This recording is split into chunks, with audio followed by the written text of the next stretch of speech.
Hi everyone, welcome back to my channel. I've got another die cut from the Simply Charmed Cricut cartridge, and I'm using the inside of the frame die from Lawn Fawn to create my sentiment, and I've also got the grass border and the spooky fence border die as part of the scenery that I'm going to create. I'm also going to use the Spooky Puns sentiment set from my pink stamper. So just to highlight the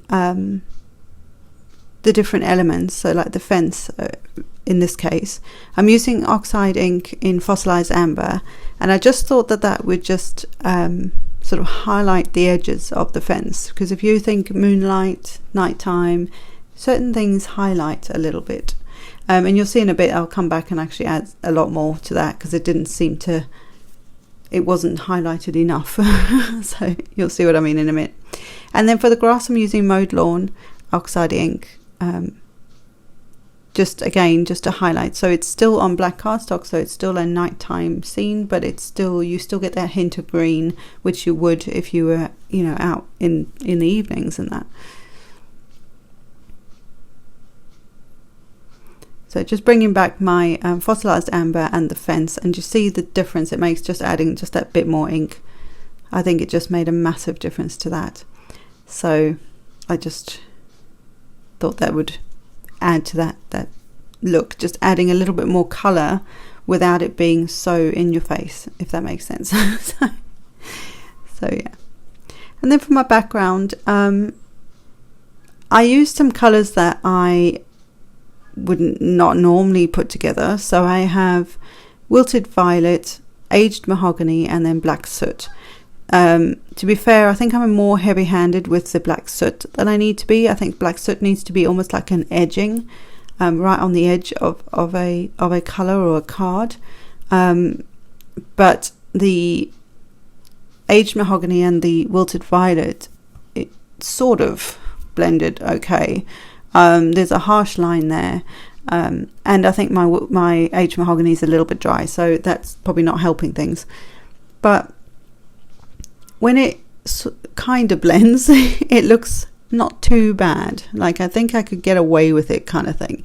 But I just went back and forth, and kept blending and blending and blending until I had it how I wanted it, and then just made it work, because I didn't want to start again. I didn't want to have to wait until I had like a re-inker or anything like that. So I just kept blending and blending. And sometimes that's what you have to do. So if you're using something like a watercolor cardstock, you can do this over and over and over, and it just keeps going and going and going. So it works really well for that. So in the end, I just went back and forth, mostly on the black soot and the aged mahogany, and just concentrated on those two areas. And I just kept adding more and more aged mahogany until I had it sort of how I wanted it. It still looks like there's 3 stripes there, but in the end it actually looks pretty good. It seems to work enough that I was happy enough with it. And in the end I'm going to have it, I believe, this way up. So I just spritzed it with my distress sprayer, and then I'm going to dry it off with a heat tool just to help the process, because I'm impatient and I want to get on with stuff. And then I have some mica powder in like a shimmery mica powder in a little bottle, and I've just sprayed that on as well. I dragged that thing out. It's been there for about 10 years. So I finally dragged the thing out and started using it again. And that's very subtle. That's just like literally a shimmer as you move the card.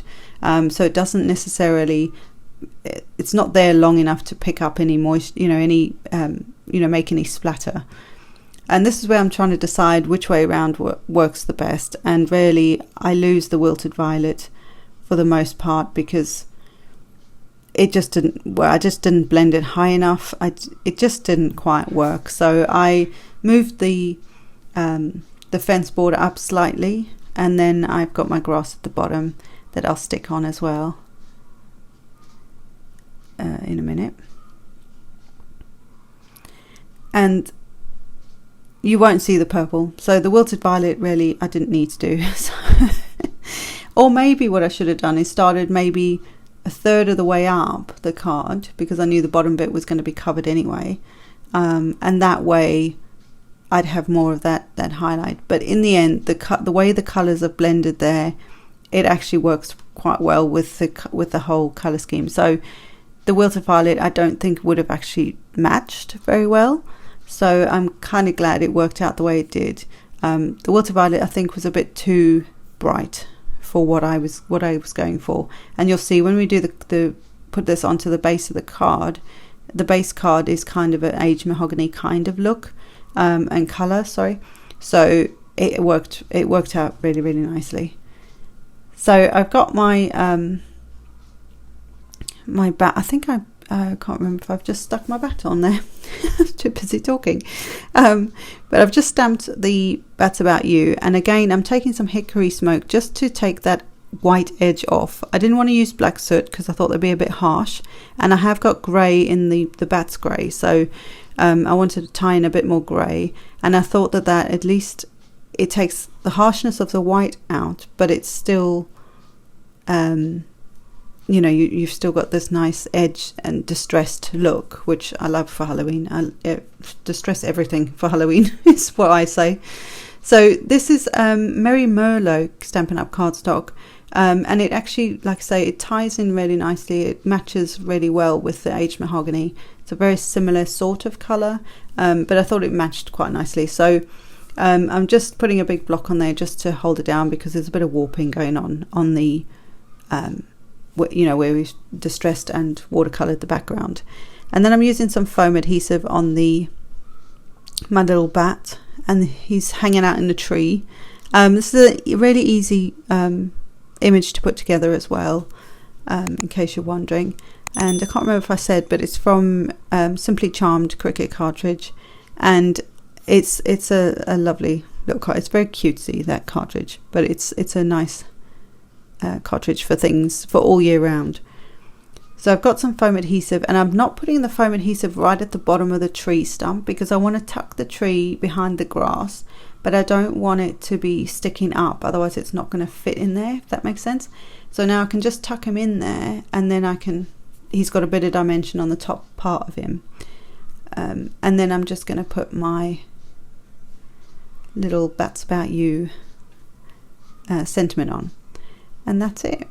You could easily put some shine and some glitter and some more stuff onto the bat, you know, onto his cheeks and things like that. But I thought it turned out pretty well, considering I had some issues with the blending, but I think it still looked quite nice. So I hope you've enjoyed this, and I will see you in the next one, guys. Bye.